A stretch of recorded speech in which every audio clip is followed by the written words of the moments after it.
Laporta. Entre-temps, Poulet transporte la rondelle, la passe derrière un tir. Compte! Mark Kumpel donne la victoire aux Nordiques. Les Nordiques qui gagnent le match numéro 1. Et les Nordiques qui peuvent dire... Bauer post-game show, John Horrigan, joined by Mark Kumpel, making his debut with the Boston Bruins Alumni, UMass Lowell, Wakefield native in Massachusetts, 6 years in the NHL, a member of the 1984 U.S. Olympic hockey team. First of all, how was it skating in this event today? It's always a great time when you get together with the guys, guys that I played against and also worked with, because I did work with the Bruins down in Providence as an assistant coach down there with Michael Connell back in the day, and a lot of these guys I either slashed or we hugged and drank beer together, so it's a lot of fun to get together with them.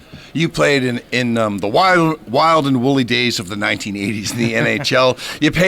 You played in Winnipeg, which I think got a bad name by some players, but it was a great franchise. Howard Chuck, my old friend Dave Ellett played there, right. Paul McLean. Yeah, Paul McLean, and don't forget about Randy Carlisle, Norris Trophy winner. So we had some really good hockey players up there, and you're right. It was a phenomenal city. It was a great city to get around in. The NHL had lost it for a little bit, and you see how it came back, and they sell out every game now, and they put on good product on the ice every night. And that was the ownership was back then was Arena in I can't name escapes me, the Shankros, and they were terrific owners. They treated everybody like family, and that's what the hockey's about. It's a big family, but it's a small family, so it's great. And then you play with the Wings, some tough guys over there, huh? Yeah, I had a cup of coffee there, but it's funny, the night I got traded there, I broke my wrist, so I missed the rest of the season, came back the next year, and then I got traded up to Winnipeg. So yeah, but it was a pretty special place. You had Stevie Eisenman was the captain. He's his rookie year, and I got to play with guys like that.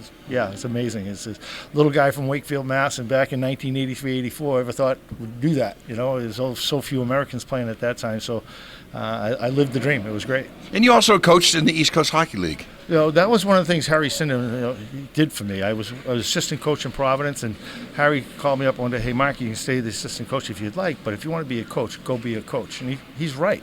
So I ended up leaving the Providence Bruins, went to coach in Nashville for 2 years, coached 2 years after that in Dayton, and I made it back as a head coach in Portland, Maine. So here I am, and I made my home here.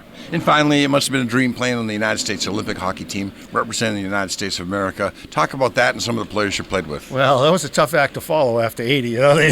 We weren't going to fool anybody. And, if you look back on that team, we had 4 kids who were 18 or younger. We had Jensen, you had Eddie Olchuk, Al Iafredi and LaFontaine. I had to think of the big unit, and that's Al Iafredi. So all those guys, they were young kids. I was one of the I was like 5th or 6th oldest on the team, and we had the honor of playing with Phil Vacoda and John Harrington from the '80 Olympic team, and it was a long road to get there, and we were celebrities, and we hadn't done anything. Honest to God, we were traveling the whole U.S. and some crazy city, Topeka, Kansas, and places like that, and had great games and the fans. But we were America's team at that time. But we went over and laid an egg. We came back home. We weren't so much America's team, but we still had a good time. 40 years ago. My guest, Bauer, post-game hockey show, Mark Kumpel. Thanks, Mark. Very much. Appreciate it.